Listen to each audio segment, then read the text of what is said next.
All right, everybody, we got two more editions of two classic movie book series. Let's look at those.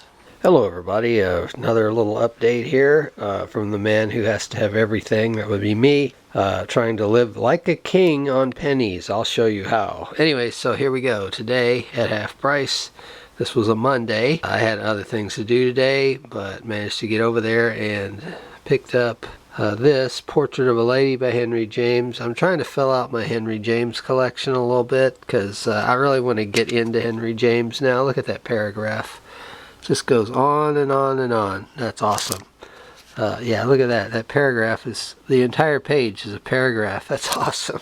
I, of course, have seen the movie, at least the 90s movie of this. Really good story. And this is $1. Henry James wrote quite a few novels, and I didn't really have many, and I've been getting them as I see them, so that was kind of a major acquisition in my fiction novel acquisition project, I guess you could say. So it's very nice, in good shape, and we have that. So we got a couple film guides here. Here's Hallowell's Film Goers and Video Viewers Companion, 9th edition. This is kind of the smaller one. Dimensionally, it's smaller than the standard edition of this. This is the, as opposed, the thickness is actually wider than the bigger edition. I'll show you that in a minute. Hallowell did two guides. He did the Film Goer's Companion, which is this, and he did the film guide.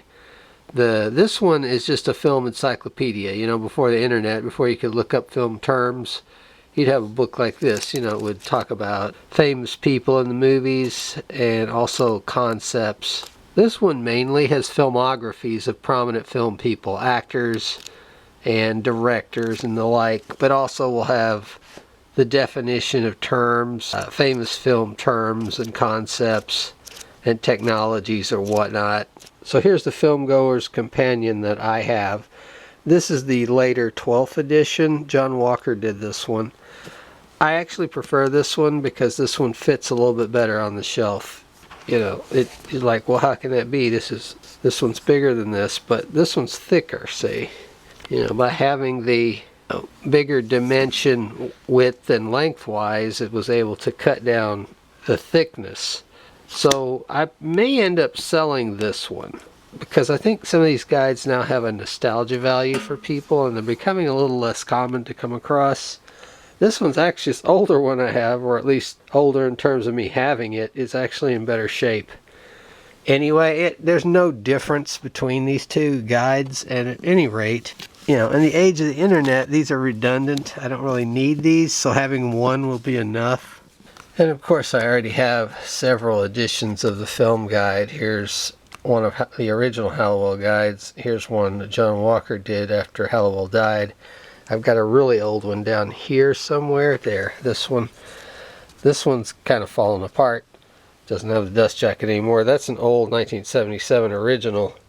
That was the one I kind of grew up with. And again, that guide, the film guide, has films rated and the plot summarized. So, it's a traditional film guide. With a list of movies, famous movies that are rated, and not so famous ones. This one also mentions the titles of certain movies if they're really important movies. He'll have them in here. So this one will probably go up for sale. I would like to keep this, but I can't keep every edition of everything. So we have Leonard Maltin's 2014 movie guide. This is one of the last ones that was printed. This is actually the second to the last. This is the penultimate one. This one was the 2014 guide. The very last one was the next year's, the 2015. So this is the newest guide in this series that I have. This one is a little bit dimensionally bigger, width and lengthwise, as compared to the normal older editions. Here's one from 2006 that you could see is a little bit smaller. It's a little more standard paperback dimension, as opposed to this being more like a trade paperback dimension. Thickness wise, they're about the same because, as a necessity of there being more movies made, the later ones are going to get thicker. So even this dimensional increase did not lessen the width, or did not lessen the thickness. So that's kind of cool. I don't really have a place for this on the shelf, but I'm going to keep it, I think. This one was $4, but it had been, I think, $10. They had $10 on this. I have a feeling that guides like these now are going to start to get collectible for mainly nostalgia reasons, for the same reason that vinyl has gotten popular and are getting higher prices for albums that used to get $1, now they're trying to charge $10 for common albums and whatnot, which is absurd. But I feel like the generation who grew up with Maltin, who don't see him on TV anymore, the kids of the 80s and 90s and the 2000s who remember seeing his movie reviews on Entertainment Tonight and places like that, will start to feel pangs of nostalgia and will put out money for books like this. So, in fact, these are getting less common. Like when I used to go to Half Price, there would always be one for $1 marked down, and I hadn't seen one for many months come in at all. And when I saw this one, I thought, oh good, well, one came in, but had $10 on it, and I'm like, I'm not paying that, because I used to pay $1 for clearance versions of this. So when they marked this down by 4, I begrudgingly bought it, even though, I rather would have paid $2, but that's okay. This one was $1. This Hallowell one was $1. I will probably sell this to maybe kind of get back the cost of this lot, which, with my 10% applied discount, ended up being less than $6. It was like $5.70 for all of these gigantic books, which is nice. I'm curious to see if Leonard Maltin ever modified his opinion of Taxi Driver. I know that was his most controversial take, probably of all his reviews. He remained steadfastly a stone wall on this. Like, he never changed his view or his rating over the years. Let's see, let's get back to the TAXs here. Alright, here he is. Yep, he never did. He remained true to his opinion on this. He gave Taxi Driver 2 stars out of 4. That always struck me as odd, but I know when it came out it was a polarizing movie, and I guess Maltin, who was kind of in a sense like Pauline Kael, was a person who loved his movies for entertainment, more or less. He wasn't always a big fan of harsh reality type film, which is not to say that he didn't give high ratings to a lot of those kind of movies, but for some reason this movie struck him wrong, and it's the same review he had throughout the entire publication history of this book. To us, this gory, cold-blooded story of sick man's lurid descent into violence is ugly and unredeeming. Well, yeah, that's kind of the point. I mean, whatever, So, 70s New York. It was not supposed to be the Wizard of Oz, Leonard, but that's okay, man. That's the good thing about an individual critic. You have a barometer to go by, and you can agree or disagree. What really matters is the intelligence of the comment, and I didn't think that was particularly intelligent, but anyway, Leonard Maltin had an affinity for the old classics, as I do. I love a Humphrey Bogart movie like anybody else, but there are other things in the universe, and sometimes you have to adjust your thinking, especially if you're going to be reviewing art. And Leonard Maltin was a little more about entertainment than art, I guess, which is fine. That kind of matches the general public mostly, and that's who this is for, so whatever. So this is the second to the last in the history of a long publishing line. Leonard Maltin was certainly early to the game, but he was not the earliest. Stephen Shure had a guide like this that went all the way back to the 50s and then ran well into the 80s. I actually prefer Stephen Shure's guide to Leonard Maltin's. Stephen Shure's was a little more diverse and international and a little more intellectual. This one was more Hollywood-centric, and that's fine. There's room for everybody.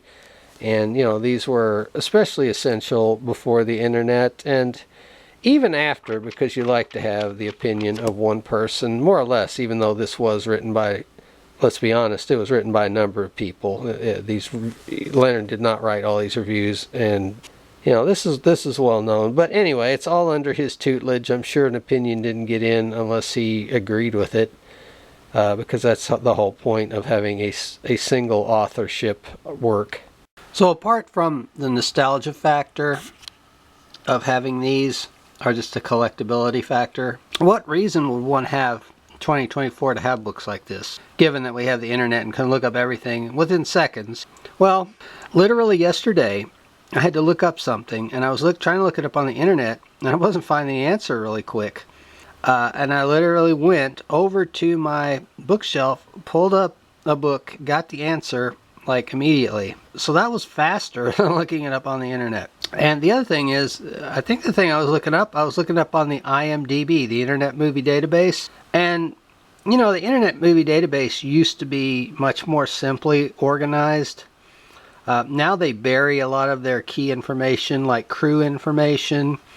You know, data and statistics on the movie are like buried in weird corners on their page.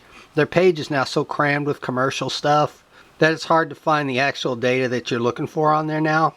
It's actually easier to go to a bookshelf and look it up in here than books like these. So that's why yesterday when I was looking something up, I was much faster finding it in a book. So what do they call it? The shitification of the internet or something like that, where everything's getting so buried, so censored, so hard to find through all the commercial clutter that, excuse me, I'm eating pancakes, that we're almost getting to the point that pre-internet sources are easier to use. The other thing I bought today, which I'm not going to unwrap, it's in this bag. This is a stack of 100 CDRs. I got it at Office Depot for 15 bucks. They had marked it down because it was unwrapped, and they put kind of a clearance price on it. It's a verbatim CDR discs. They marked it down because it was in an open state, and it had been sitting up there for months. Like, it was in the clearance shelf in the back. Every time I'd go in there for, you know, the last, I don't know, 3 months, that thing was sitting there and nobody bought it, which shows just how unpopular CDRs are now. Nobody wants that stuff.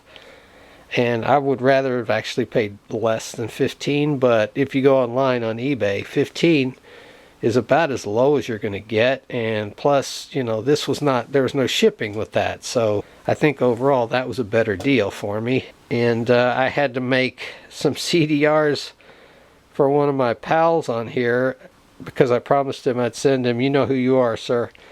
And I just ran out of CDRs like a month or so ago and couldn't do it. So I changed my mind. I think I'm going to open this.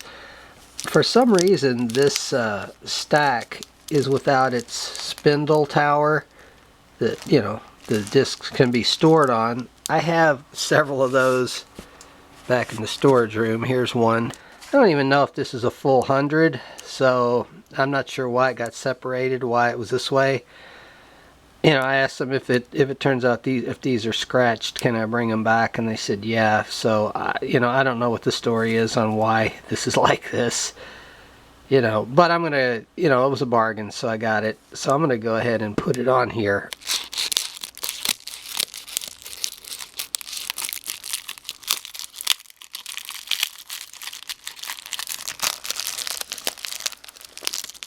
So there's the inner layer. So I'm not sure how that got detached, how the bottom and the center got detached from the rest of the stack, but I'm about to put it on here.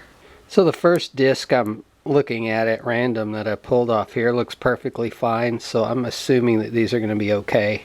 So I'm probably going to put the bottom stuff on the bottom because that has had the most pressure and probably is the more scratched up anyway. And that's the last one I would want to use. Some of these have some minor edge scuffing, very, very light, not anything that's going to affect burns or playback. So overall, this is looking pretty good.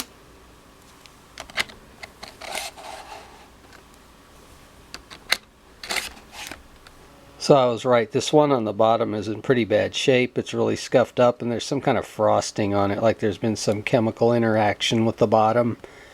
Plastic or packaging. I might use this. I'll clean this up, I'll buff it up a little bit and probably use this for something less important. So I went out to the buffer and got that haze off of there, washed it off with water and buffed out as many scratches as I could, and it's still pretty scuffy but not as bad as before.